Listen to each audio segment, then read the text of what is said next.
like a real electric shock, and when you get shocked like from a outlet, it feels so much different than an electric fence. Probably, yeah. An electric fence is like a full body, like, oh fuck, I'm gonna die. I never want to be one of those people who gets like shocked and shits themselves because it's so bad. They're just like, oh god, like their muscles just die. You know what I think is shocking? How fun Bunz-Stavi can be. I'm Stavi. I'm Bunz. And this is Bunz-Stavi, a podcast about whatever. Fuck. no. Right on. Thank you for tuning in today. This is our 4th episode. If you haven't checked out the other ones, go do that shit. They're semi-entertaining, and sometimes we make funny jokes. Yeah. You can find them all on our SoundCloud. Well, most of them. Apparently SoundCloud, you have to like GoPro, and you know what? I'm just going to keep uploading like the most recent one and hope that you guys fucking watch it. You can watch them on YouTube. Yeah, they'll always be on YouTube, and I'm trying to figure out a way to get them like set up through iTunes, but it's kind of a complicated process a little bit. But until then, you can listen to them on YouTube and SoundCloud, and you can like and subscribe and tweet us and all that, and then we'll tell you where you can tweet us here in a little bit. But jumping in, what do we got for them today, Buns? I guess we're starting off with the review of the new Front Bottoms album called Back on Top. Mm-hmm. This album came out on September 18th of this year, 2015. It's different. Because the Front Bottoms are kind of like different. They're kind of been doing their own thing. If you do not know about the Front Bottoms, they are a indie punk, but not indie punk. Yeah, they're indie punk, but not indie punk, but they're still indie punk. They're fucking weird, but they're cool. But if you don't know about them, they're from New Jersey, and they are an indie punk band, and they kind of jumped onto the scene back in 2011 with their self-titled debut album, with good songs that kind of like put them out there, like Flashlight Maps, Swimming Pool, I believe is the name of the song. It says something about a swimming pool in it. Yeah, Swimming Pool. That's a good song. But they kind of jumped on back in 2011 and then pulled a lot more attention in 2013 when they released their second LP called Talon of the Hawk, which had their breakout hit Twin Size Mattress. Was on that EP. Album. Still my favorite song by them. Really? Yeah. It's not even like in my top 5 favorite Front Bottom songs, I don't think. Like, it's easily like their biggest song, but it's not my favorite. And then last year they had their EP Rose, which I think is their best work to this day, which is kind of a spoiler to like my review, but yeah, it's like 18 minutes long, and like I think every track on that. My favorite one's probably 12 Feet Deep. That's probably like my favorite Front Bottom song is probably 12 Feet Deep. It's a great song. I think it was the first Front Bottom song that I ever heard. Like that I heard and I was like, oh, this is the Front Bottoms, rather than just people playing it in the background. And then they have this year. They have Back on Top, their newest full-length album, and their first album with record label Fueled by Ramen. Which also hosts bands like 21 Pilots, Paramore, Panic at the Disco, and other big alternative bands like that. They had Blink on them at one point. Did they? Yeah. I didn't know that. Yeah. And, yeah. So, kind of a big deal. They got signed to like this major label, and it popped out this album, and we're going to talk about it or something. Yeah. Alright, do you want to talk about the singles? Yeah, the first one that was released was called Help, which I thought was like going to be like a Beatles reference, and I was a little bit... The thing about it, it's like Help with an exclamation mark, and it's all caps. Just like I'm pretty sure the Beatles song Help is all like... Yeah, that's what I thought. I was like, oh, dude, these guys are going to do like a song about the Beatles. No. Nothing. It was still good. I like the song quite a bit. It's a little bit different. They do swear in their songs, but this song is like... There's like more swearing in this song than I think it's aggressive. Like the chorus is straight up like... Yeah. Motherfucker. Like, yeah, it says motherfucker in it like twice each chorus. Yeah. It's good. I mean, it's an upbeat song, and it's like I was driving home from school the other day, and the windows were down, and it was just kind of like a nice fall afternoon. Driving song. Yeah, I was just driving home, and I had the radio cranked up, and that song was playing. It was just real nice.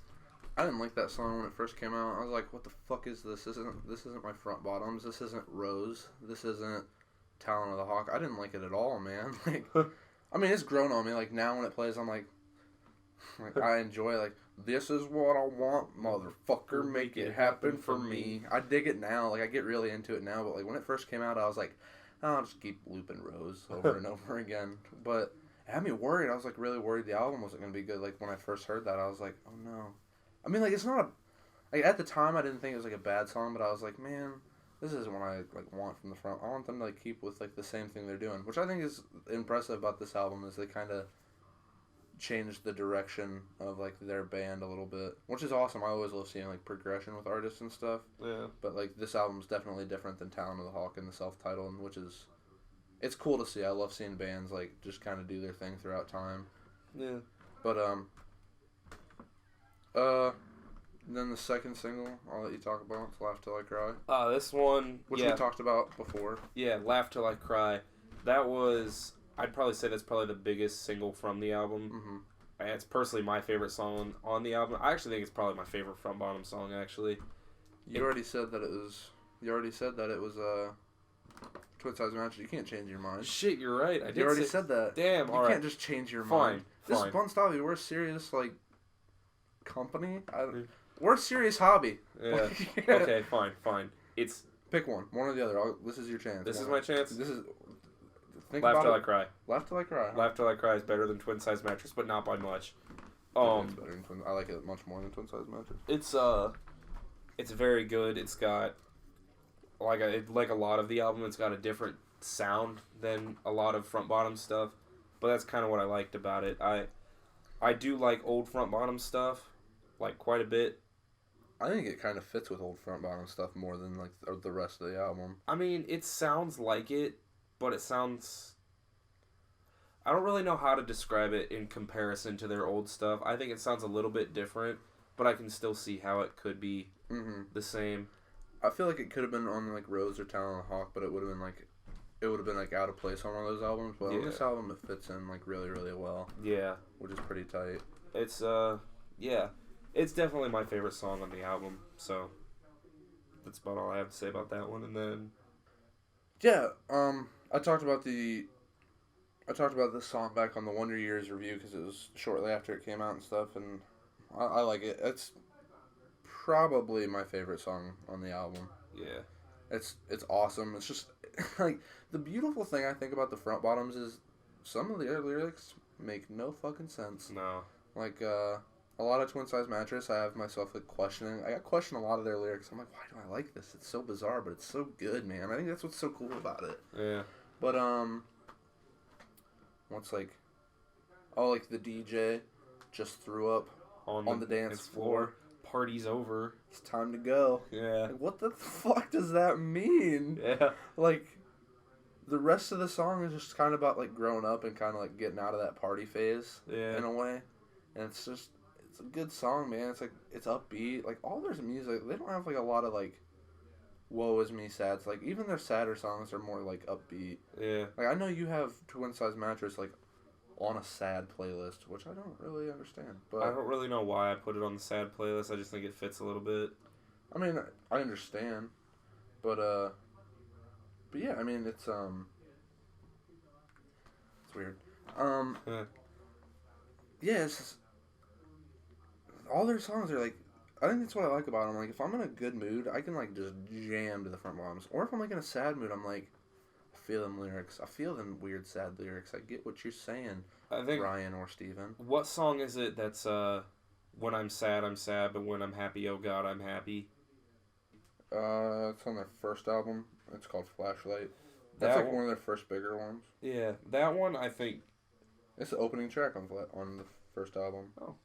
I think that's kind of what the front bottoms are all about. It's just like, when you're sad, just like be sad, but like when you're happy, just embrace that shit, man. Yeah, embrace. Which I think I can really get behind. Which I feel like it's so like they're such an interesting band. I feel like they're not doing something that's like super like this has never been done before, but they're doing it differently. So it's kind of like original, but it's at the same time it's kind of like, I can't think of anybody out there like other bands that sound like the front bottoms. Right. What I really appreciate of the front bottoms, I was gonna say this later, but I'll just say it now, I guess, is they don't just stick to the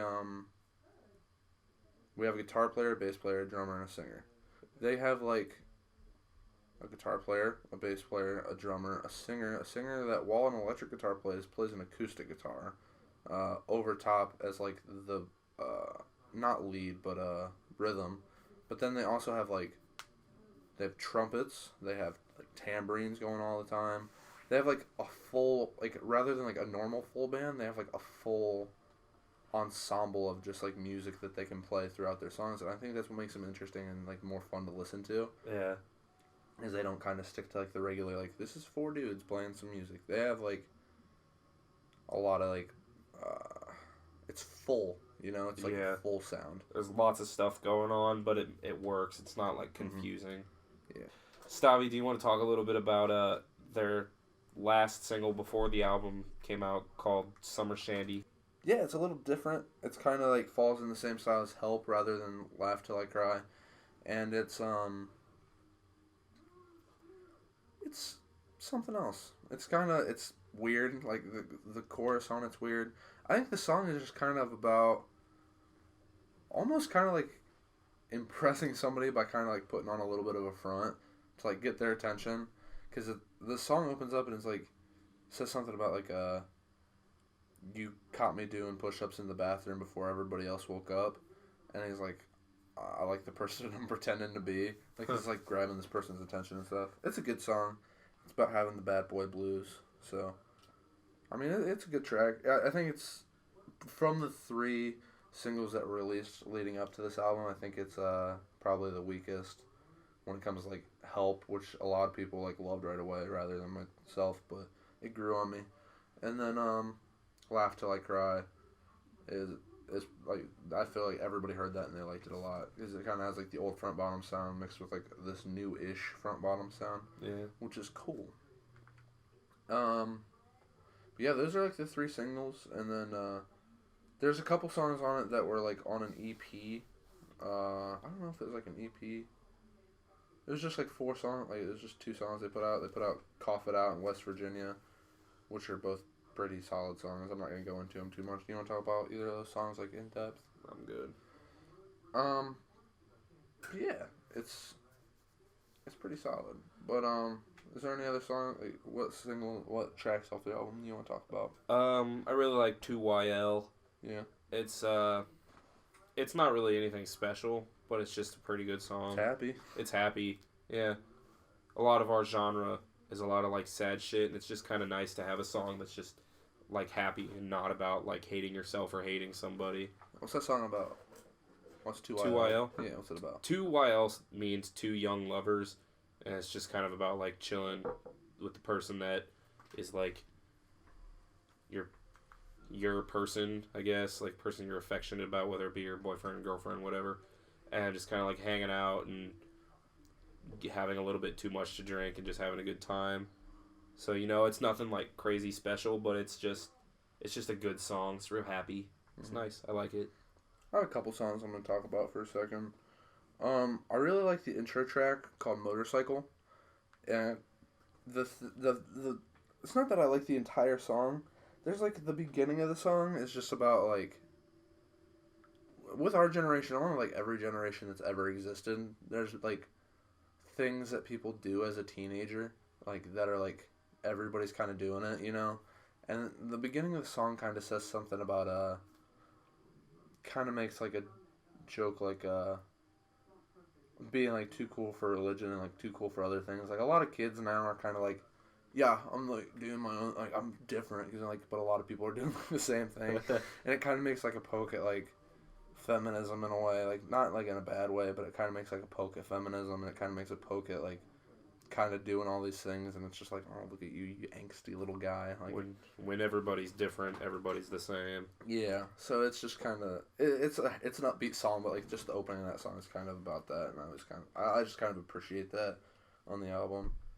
Then I think one of my favorite songs on the album is called Historic Cemetery, and that song is literally just like, it's kind of like in the same fashion as 2YL, but it's like a little bit like, it's a slower song. It's like real chill. And it's just kind of about getting like stoned and hanging out with like the person that makes you happy, just like getting high and messing around. Like it's just kind of, it's a good song. And it's like one of the slower tracks on the album, which is pretty cool. It's definitely, I really like that song. Because it's nothing, it's simple. It's like the Front Bottoms, it's the way they do it. It's simple, but it's so enjoyable to listen to. Because it's just like real chill, relax. And it's just nice. It's just nice, kind of. And it's like, it's not sad like a lot of other music and like the genre. And you don't have to be sad to make good music, I think. Yeah. That's kind of what's cool about the Front Bottoms. I think those are like probably two of my favorite tracks on the album. I like the closing track. For me, like as we started doing Bunz-Stavi and talking about more out, like we've always kind of talked about albums together like as a friend group and shit. But now that like we talk about albums like and we post it like to the internet and stuff, I want to like make sure I have my shit together to an extent. And like the more I'll loop an album like a lot, like to prepare for an episode of Bunz-Stavi. I've looped this album quite a few times. I looped like the Wonder Years album quite a few times before we posted that episode. But it's like I find myself a big thing that makes and breaks an album. I think for me is outro and intro songs. Like I think like just if you have like a solid intro into an album, like that's impressive to me. And that's something I, like, really appreciate. Like, this album has a great intro. It's literally just, like a choir, like, intros into the album. And then, like, the last song on the album is, kind of just, talking about, like, somebody's got a plan for you, and you're gonna, like, do your shit right. And there's a part, like, literally right in the middle of the song where the singer, who everybody calls Brian, but I think his name is actually Steven, but, everybody's just, like, talking about it. He's like, all right, everybody shut the fuck up for a second. I'm going to talk about something. And he's just kind of, like, talking. And then it goes into, like, the chorus again. And it wraps up the album really nicely. And it's, the song is called Plastic Flowers. And it's just it's a good, like, wrap-up song I really like. And the only other song I wanted to talk about, like, on the album is called Ginger. I don't even really want to talk about the song. I just want to talk about, if you've noticed, I'm almost positive the opening of that song is Mark Hoppus talking to somebody. Yeah, it sounds just like right? it. Did you you thought that too when you heard it? Yeah, man. Yeah. Like, I thought it, and then me and our friend John were, like, talking about it, and I was like, I listened to it so closely, and I'm like, Mark Hoppus, that's Mark Hoppus from Blink-182. That's him talking about something, and I can't figure out what the fuck it is. I know. And, like, I've Googled it, and, like, the Front Bottoms, I guess a lot of people tweeted it to him, and they're just not replying. They're just like, it sounds just like Mark. I didn't like, it's something that's been kind of like in the back of my head, just like not a big deal. I've just been like, it's probably not Mark, but like I didn't know that other people thought it was Mark too. Yeah, dude. Like if you Google, is that Mark Hot? Like there's Reddit pages losing their shit. Really? Yeah, which is kind of what happens on Reddit. But yeah, it's interesting. It's that kind of grabbed my attention, and I was like, the fuck's Mark Hoppus doing on this? Like, if you Google, like, the Front Bottoms and Mark Hoppus, the first thing that pops up is a tweet from, like, last year. Apparently, Mark Hoppus, like, bought a Front Bottoms album and, like, tweeted it or something. Huh. And the Front Bottoms tweeted, holy shit, Mark Hoppus owns a Front Bottoms album now. Huh. Like, they were just, like, really stoked. They thought that was cool. And that's, like, the only thing you can find, like, of their, like, confirmed, like, relation to each other. Huh. And it's fucking me up, man. If the Front Bottoms, for some reason, listen to this. Yeah. What the fuck? Is that Mark? Please let us know. I'm losing sleep. But, yeah. I think it's a pretty solid album. The first time I listened to it, I didn't like it at all. Like, I texted Bunz, I was like, oh no, the new Front Bottoms album was bad. And, you know, like I said, I always loop albums. Like, if we're going to talk about them or something, I'll, like, listen to them a lot more. Like, we've only done, like, 2 official album reviews. We recorded one and never posted it. Fun fact. But, yeah, it's different than, like, okay, so, like, Talon of the Hawk, the whole album is just, like, this, like, belting out, singing, and, like, loud and shit, and it's kind of, like, all sounds the same throughout the album. And this album kind of steps back and has more, like, an indie and chill vibe to it, rather than just, like, indie punk. Let's make some music. Mm-hmm. Rather than their last albums. What did you think of the album in full? Don't give your Stavi rating yet. Okay. Just review, like an overview. I thought the album was really good. I like it a little bit more. I like how they've taken a step back, making it more chill, a little bit more, I guess indie-ish is a word. It's not really a word, but I guess it's a word. But yeah, I like that about it. I like I guess I like how there's a lot more songs on this album actually make sense, at least to me. Yeah. Oh, yeah. There's the lyrics have lyrically it's more sound than Talon, Hawk, and Rose. Like it has more of like you can follow it a little better. Not that like Talon, the Hawk, and Rose are hard to follow. It's just like the lyrics are just kind of weird. Yeah. But I just want to go back. I'll let you finish. But No, I was done. Oh, I was gonna let you finish, but we all know Beyonce has the best album of all time. But anyway, yeah, it's like I like it now. I can't say I despised it when it first came out, but like the first time I listened through it, I was like, yeah, it's all right. But now I've listened to it like quite a few times, and I'm like, wow, that's really good. That's really different. They're doing a different thing now, and they have like a major label backing them up and stuff, and I'm excited to see what they do now. I'm excited to see them. We're going to see them in the end of October, and yeah, I'm excited to see like what they're gonna do now. I can't wait. Like that's the thing for me. Like a new album, like we'll wait like a year or two or like a year for like them to put out new content, and then like the biggest thing for me is like I'm fine with like having that one album. Like you get 12 to 15 new songs, and you get to listen to them and like mix it in with their other stuff for like a year or two. But then, like, I'm excited to see what they do, like, show-wise, what they, like, how their social media presence changes, how their fan base changes, if they pull more people, if they lose people. I think I'm really excited to see what happens with the front bottoms. Yeah, me too. But, You want to give your Stavi rating? I'll let you go first. I'm going to give this one probably 4 Stavis. I was really, really kind of caught with this because I gave the Wonder Years No Closer to Heaven 4.5 Stavis. So I would put this album as almost as good as No Closer to Heaven. So I'm gonna give it 4 Stavis. I think I gave that 4 Stavis. I think I gave No Closer to Heaven 4 Stavis. I'll give this album. I've been thinking about it a lot. Just that first time through was kind of rough for me and kind of like altered. When I do my like rating, I always kind of base it on like their other shit that they already have out. Unless it's like a brand new band, like their first album's out or whatever, then I have to like kind of figure something else out. But like, I'll give it 4. Yeah, 4 Stavis, like which is the same as what I gave the Wonder Years album. I like this album more than No Closer to Heaven because it's. No Closer to Heaven's too sad, man. Like, don't get me wrong. Like, I fucking love the Wonder Years. Don't call me bitch because I ain't said shit. But I love the Wonder Years. It's like one of my favorite bands. But man, that album makes me sad.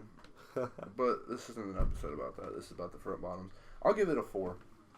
I'm not saying that necessarily I like this album more, but I think it from what we've gotten out this year, like in the alternative world, I think it's one of the like better albums that's come out this year, and I've grown to be rather impressed by it, rather than like the first time I listened through it.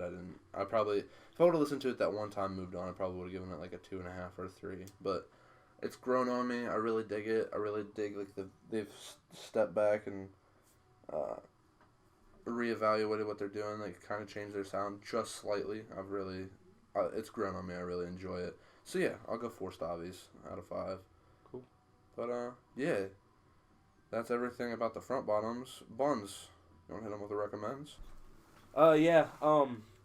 I do have one recommend. It's another album, and I know it's like a little bit late for this now. This album's like... Dude, last week we talked about The Descendants. It's fine. We did talk about The Descendants. Also, I recommended last week like a Say Anything album that's like 11 years old. Yeah, 11 years old. This album is called Death Chorus. It's by a band called Polar Bear Club. And don't let the name fool you. They're just kind of like a pop punk. They're a pop punk band now. They used to be kind of like a post-hardcore E-band. But the singer his voice changed, so he can no longer do like a growly voice, and now he just kind of has like just a regular pop punk voice, and it's awesome. It's very good. Fun fact: me, our buddy Jamie, John, and Matt Rush are all in one of their videos. They recorded the video for their single Blood Balloon, which is actually off this album, at the Newport, which is in Columbus, Ohio, near where we live. And we're all in it if you look hard enough and you know what we look like, which I don't You know. might know what Bunz looks like. He's often, a funny picture of him is often going to be like the picture for Yeah. the BunzStavi episodes. If we're not noticeable, however, the part where I'm in it is like a sea of people with white shirts, and you just see me in like a black Johnny the Homicidal Maniac shirt. That's cool. Yeah, it is pretty cool. But yeah, that album's definitely very good. Blood Balloon, great song. I think my favorite song on it is called For Show. And Chicago Spring's good. When We Were College Kids is good. Graph Paper Glory Days. It's just like a really solid album. Really upbeat. I don't know if you'd call it happy, but it's upbeat. Yeah, that's a good album. Definitely check it out. Death Chorus by Polar Bear Club. Stavi, do you have any recommends? Yeah. I got two, I think, this week. Talk about this one real fast. This is obviously more like a show, kind of pushing towards alternative music and like punk music and pop punk music and movies and comic books and geeky literature and whatnot. But every once in a while, I find an album that I really appreciate, like in that mainstream world. And for me, it is Mac Miller's new album, Good AM, Good Morning. It just came out, I think like in the last week or two it just came out. And I listened to it at work, at my desk, just all the way through a couple times this week. And it's just a good album. There's like a lot of kind of like the fun, just like what you expect from rap music, lyrical content, where it's just like fucking bitches and like ain't shit. Smoking weed, fucking bitches. But then there's like some songs on it that are a little bit darker and like a little bit more they're not dark necessarily, not like Eminem dark when it comes to white rappers, I guess, but it's there's some songs on it that kind of have like some personal content, like Mac Miller talking about, like doing pills, but he's only like 23 and he's already been through so much, and he's like talking about it and stuff, and it just kind of like makes for a solid like rap album. But I think it kind of got, I don't know, like I follow a lot of people that I went to high school with and stuff on Twitter still, and I see a shit ton of people tweeting about that fucking Drake Future mixtape. I feel like this album just needs to get, I think it deserves more recognition. Like I see people like tweet lyrics to it and stuff, but I feel like it's a pretty solid album. I think it's a little better than his last album, which is I also enjoy. But this album's pretty good. Like if you haven't checked it out and you're into like a little bit of rap and stuff, check out Good AM, Good Morning by Mac Miller. The cover art's kind of funny. It's just like Mac Miller yawning, I think, and it's just like his head, and it's like on a white background, and it's a black and white head. But it's definitely interesting. I definitely recommend like giving it a listen and checking it out. And the other thing I have is, I'm a little late to the party. Alkaline Trio is a band from like 1997. But I never gave a shit about Alkaline Trio until late January, early February of this year, when it was announced that Tom DeLonge would no longer be in Blink-182, and Matt Skiba was going to do a couple shows with him. Matt Skiba being the frontman for Alkaline Trio, was going to do a couple of shows for him and shit.